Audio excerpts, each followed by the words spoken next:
min ulumi ru'yati an tashhada samtal kulli. Di antara tanda-tanda ciri-ciri kemakrifatanmu, artinya cirinya engkau sudah level makrifat.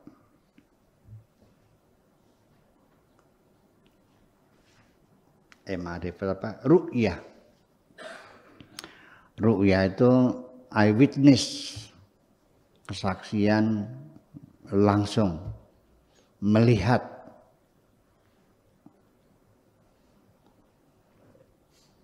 Adalah cirinya antasyhada samtal kul, ketika engkau telah menyaksikan bahwa semua benda, semua makhluk yang ada di alam dunia ini semuanya membisu. Tidak ada yang bisa berbicara, begu semuanya. Begu apa? Bisu. Ya, begu itu bisu ya, begu bisu. Semuanya membisu. Tidak ada yang bisa berbicara. Itu salah satu bahwa engkau sudah mencapai tingkat level ru'yah. Bisa melihat kebesaran Allah. Maksudnya ru'yah bukan melihat Allah, tapi juga melihat kebesaran Allah. Ternyata semuanya tidak mampu untuk berbicara. Wa adzal kul, dan ketidakmampuan apa saja yang ada di alam dunia tidak mempunyai kemampuan apapun. Semuanya dalam keadaan posisi lemah. Tidak punya daya apapun dan tidak punya kekuatan apapun. Semuanya tergantung illa billahil aliyyil azim. La haula wa la quwata illa billahil aliyyil azim. Kecuali dengan seizin Allah. Itu salah satu ciri orang yang sudah mencapai ru'yah. Artinya bukan melihat makhluk lemah semua, termasuk dirinya juga sama. Dia sudah tidak merasa, tidak pernah merasa punya kekuatan, dan dia tidak pernah merasa punya kemampuan apapun. Semuanya berdasarkan izin Allah semuanya. La haula wa la quwata illa billahil aliyyil azim. Sebetulnya kalimat la haula ini hampir semua orang mengucapkannya kok. Dan semuanya mengucapkannya lancar semua kok. Bahkan ketika menghadapi sesuatu yang sulit saja, selalu sesumbarnya la haula wa la quwwata illa. Ya kan? Iya, kalau melihat ada saking gemes dan marahnya la ilaha illallah kan gitu. Ya. Kalau mau mukul orang Allahu Akbar. Prang kepalanya lagi pakai pentungan. Allahu Akbar, prang semua orang. Saya yang lihat begitu. Mukulin orang sambil takbiran. Hebat kan? Nama Allah disebut ketika kita akan mempersekusi seseorang. Luar biasa. Luar biasa mulianya. Kalau kita itu diajarkan dulu waktu saya kecil. Sekalipun membunuh ular yang mengancam kita menggigit, itu dianjurkan untuk baca Bismillahirrahmanirrahim, bukan Allahu Akbar. Ya tetapi mukul orang tetap aja mau Bismillah, tetap aja salah. Mau Bismillah, mau Allahu Akbar, Bismillahirrahmanirrahim, ya tetap aja nggak benar. Iya. Mau nyopet boleh nggak baca Bismillah? Bismillahirrahmanirrahim. Di kantor orang boleh. Ya itulah. Ya saya sih begini aja lah kesimpulannya. Kalau engkau akan melakukan kejahatan, memukuli orang, itu kejahatan. Kejahatan. Nggak ada dasar hukumnya. Keprak-keprak begitu tuh nggak ada dasarnya. Ya, polisi saja yang nangkep maling nggak boleh mukul loh sekarang. Apalagi dia polisi bukan, hakim bukan, mukulin orang. Itu kan kejahatan kemanusiaan. Iya, jangan nyebut-nyebut nama Allah dong. Itu aja. Allah jangan jadikan alat mainan yang terucap dari mulut kita yang kotor itu. Iya, biarkan nama Allah dimuliakan. Ya, kita hanya menyebutnya dalam hal-hal yang baik-baik saja, dalam hal-hal yang benar, bukan untuk melakukan kejahatan. Iya, jadi artinya mukulin orang, ya karena berebut warisan, berebut batas tanah, ya kan begitu, berebut utang piutang, ya nggak boleh dong ya. Nah ini laporin polisi, diproses kan gitu. Kasusnya adalah perdata, jangan lalu pukul, membunuh segala macam, kan banyak sekali. Dan kadang-kadang juga banyak lembaga-lembaga keuangan swasta dan sebagainya, kalau nagih itu pakai debt collector kan, kadang-kadang digebugin segala macam, gimana lagi? Ya nggak benar. Utang ya utang, tapi nggak boleh digebugin orang. Saya juga banyak orang yang punya utang sama saya. Iya. Miliaran orang punya utang sama saya. Tapi ya saya nggak ada maksud ngemukulin orang, ngapain? Ya lapor aja polisi kan gitu proses. Bukan dipukul. Ya kalau mukulnya nanti utangnya pur, utangnya lunas ini. Iya. Itu kira-kira seperti itu.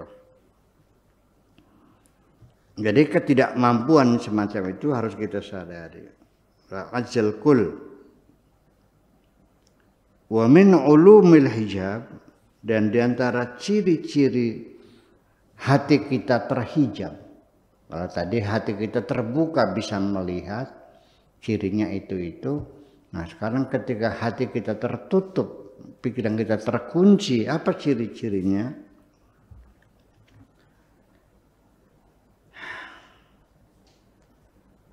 Antasyhada nutqal kul, yaitu ketika engkau menyaksikan semua, bisa ngomong semua, terus termasuk kamunya juga banyak ngomong,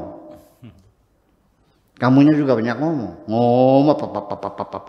kayaknya nggak berhenti ngomongin orang, ngomongin pemerintah, ngomongin politik, ekonomi, wah semua salah semua.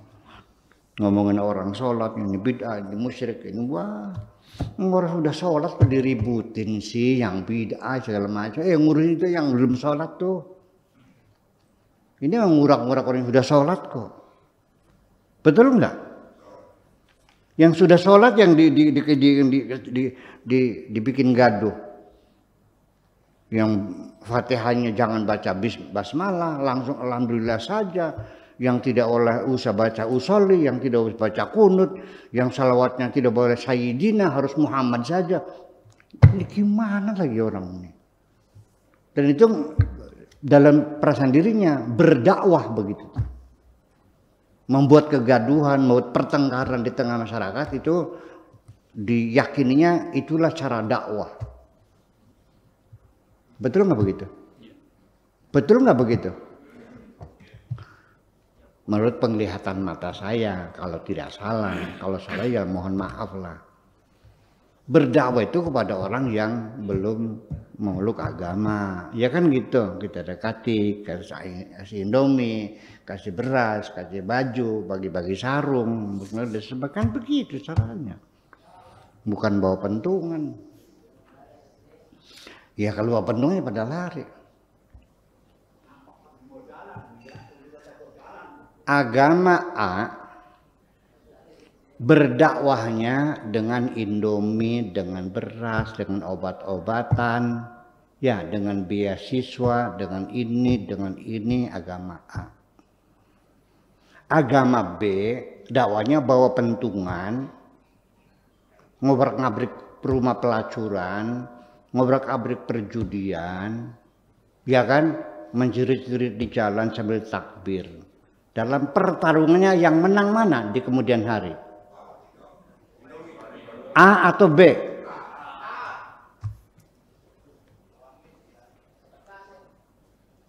Kalau begitu dakwah semacam ini namanya pemurtadan.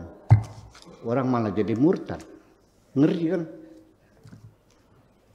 Nah itu persoalannya. Jadi kita mencoba untuk mencuci otak ulang. Ya, dibasuh kalau rinso, pakai rinso dicuci lagi otaknya. Mana mungkin jalan menuju surga membunuh orang kok. Mana mungkin masuk surga dengan mencaci maki orang.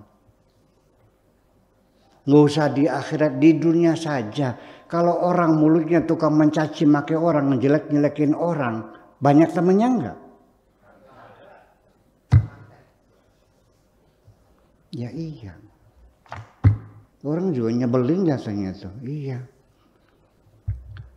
Ya saya selama ini ya lebih suka diam sajalah, nggak usah berbantah. Dan tolong saya ingin menyampaikan Anda pasti gagal ketika memancing-mancing saya untuk bertengkar dengan Anda. Karena saya tidak punya waktu untuk bertengkar. Walau bagaimanapun saya tetap akan menghargai Anda. Sekalipun Anda mencaci maki diri saya dan menyalah-nyalakan saya, tetap Anda saya hormati. Karena saya tidak ingin menghinakan siapapun. Ketika santri saya mengatakan, Buya kenapa nggak dilawan aja? Kenapa masih dihormati juga? Lah, apa salahnya orang berbuat baik? Memang salah berbuat baik? Ya udah. Iya. Iya, dan saya minta ampunan. Saya tidak akan membantah, menyangkal, menerangkan, menjelaskan, merespon, tidak. Silahkan Anda berkomentar apapun, silahkan. Dan silahkan disiarkan seluas-luasnya. Karena yang memuliakan saya hanya majikan saya. Yang bisa menghinakan saya hanya dunungan saya. Hanya majikan saya. Tidak ada siapapun yang bisa merendahkan saya dan memuliakan saya. Ini kata ucapan dunungan saya. Innaka tu'izzu man tasha wa tudhillu man tasha. Engkaulah yang memuliakan siapapun yang kau kehendaki. Dan engkaulah yang bisa menghinakan siapapun yang kau kehendaki. Bukan kamu. Percayalah. Dan bagi saya tidak ada masalah orang sealam dunia menghina saya.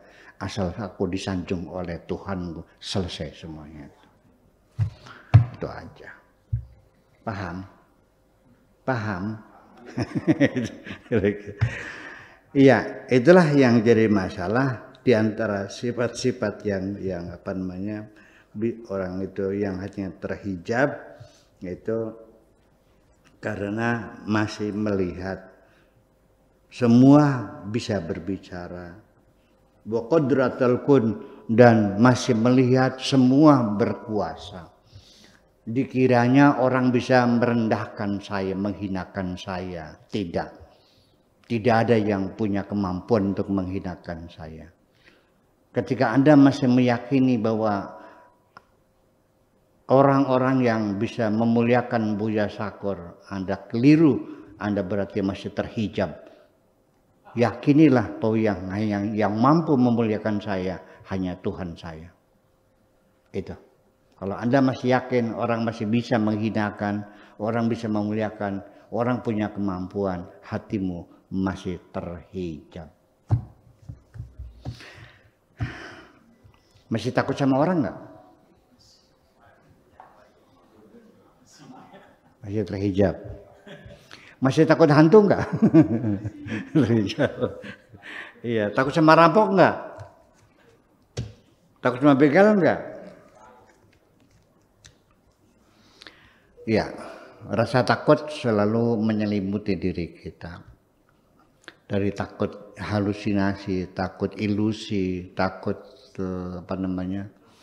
takut terancam, takut terbunuh, takut tertipu, takut nggak makan, takut miskin, takut segala macam ketakutan itu beragam, banyak sekali. Jenis makam itu kalau diidentifikasi itu ratusan jenis ketakutan ya, yang semuanya itu tidak realistis rasa takut itu sebetulnya. Kita yang menciptakan ketakutannya itu sebetulnya mah. Ya karena apa? Karena hilangnya keamanan dalam hati kita, maka ya muncullah ketakutan itu. Nah, cirinya orang jadi waliullah ketika dia sudah tidak takut kepada siapapun kecuali hanya kepada Allah saja. Itu cirinya wali. Makanya masih takut nggak sama orang? Masih. Yang belum jadi wali dong. Baru jadi orang soleh aja ya, lumayan ya. Ya udah soleh lah. Belum jadi wali. Kalau duitnya hilang sedih nggak? Nah, dua, inna awliya Allah la khaufun alaihim wa lahum yahzanun. Waliullah itu tidak pernah sedih dan tidak pernah takut pada siapapun. Ya, jiwanya sangat tenang sekali. Oke, itu saja mungkin yang perlu ya. Udah hampir jam 3. Oke, sekian aja. Udah. Assalamualaikum warahmatullahi wabarakatuh.